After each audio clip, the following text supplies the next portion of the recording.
its employees. You heard that right. Microchip implants under the skin.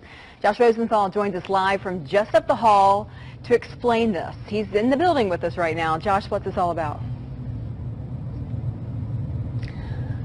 That's right. So, Lindsay, just outside of the studio here, we've got a few of these vending machines. Now, we all know how these work, right? You walk up, you put your dollar in, you get your bag of chips. Well, as I learned today, these machines are quickly becoming very old-fashioned, and in fact, just how old-fashioned may surprise you.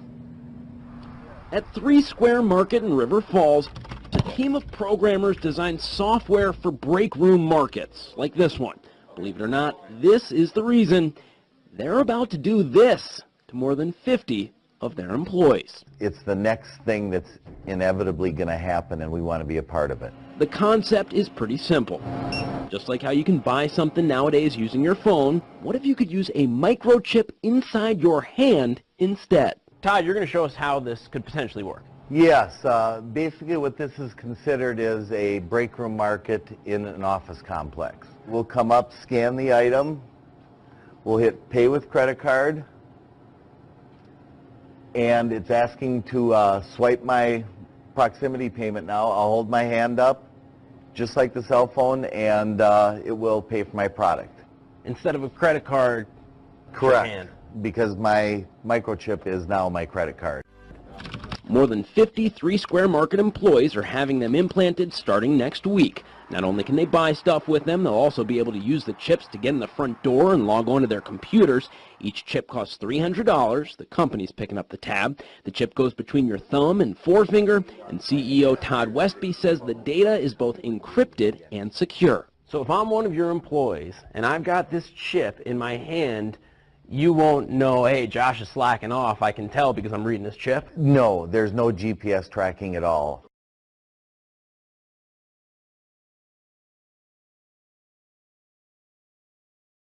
Employees here aren't required to get the chip. One of the ones choosing to do so, however, just so happens to be former North Star player and current Edina hockey coach, Kurt Giles. If somebody told you back in the day when you're flying around the ice playing for the North Stars that you're going to have a chip implanted in your hand, you're going to use it to pay for stuff, you're going to use it to get in and out of buildings, what would you have told that person?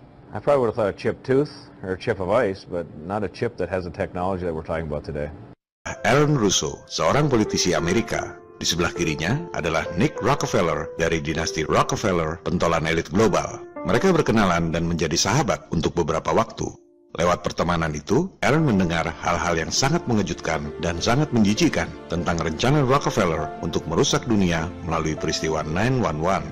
Ini adalah rekaman suara testimoni Aaron Russo tentang pembicaraannya dengan Nick Rockefeller 11 bulan sebelum terjadinya 9/11. I got a call one day from an attorney woman I knew, and she said, would you like to meet one of the Rockefellers? I said, sure, I'd love to.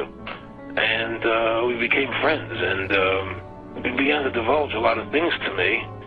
So he said to me one night, he said that there's going to be an event there, and out of that event, you're going to see, we're going to go into Afghanistan, so we can run pipelines from the Caspian Sea, we're going to go into Iraq, to take the oil and establish a base in the Middle East. And he said you're going to see guys going into caves looking for people that they're never going to find. You know, he was laughing at the fact that you have this war on terror. There's no real enemy. He's talking about how by having this war on terror, you can never win it because it's an eternal war. And so you can always keep taking people's liberties away. And I said, how are you going to convince people that this war is real? He said, but the media. The media can convince everybody it's real. I mean, you know, it's just that you keep talking about things, you keep saying it over and over and over again, and eventually people believe it. You know, you created the Federal Reserve in 1913 through lies.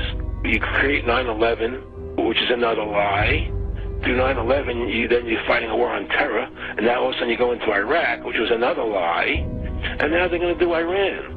You know, and it's all one thing leading to another, leading to another, leading to another. I would say that, what are you doing this for? What's the point of this thing? You have all the money in the world you ever want. You have all the power. I said, you know, you're hurting people. It's not a good thing. And he would say, what do you care about the people for? Take care of yourself and you take care of your family.